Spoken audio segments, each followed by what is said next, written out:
Баршаңызға сәлем. Бүгінгі менің видеома қош келдіңіздер. Бүгін мен сіздерге лаймның пайдасы туралы айтатын боламын. Ендеше видео басталмас бұрын лайк басып, менің арнама әлі де тіркелмесең, тезірек тіркелуді ұмытпа. Ендеше біз видеомызды бастаймыз.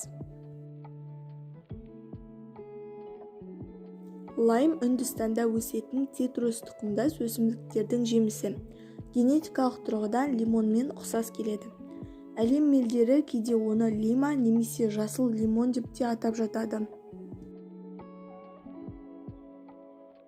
Лайм лимонға өте ұқсас болғанымен, лаймды кейбір салаттар мен коктейльдерде ештеңе алмастыра алмайды.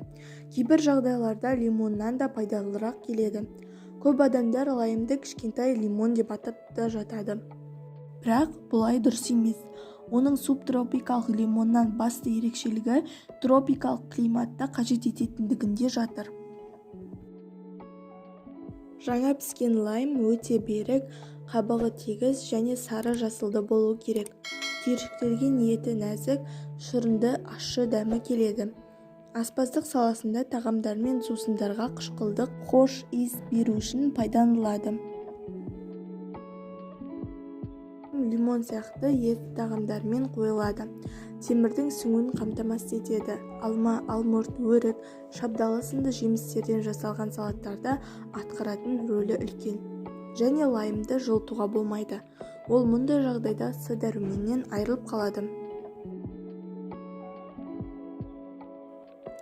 Лаймның құрамында А, В, С дәрумендері, калий, кальций, фосфор, железо, тиамин, рибофлавин, пектин бар.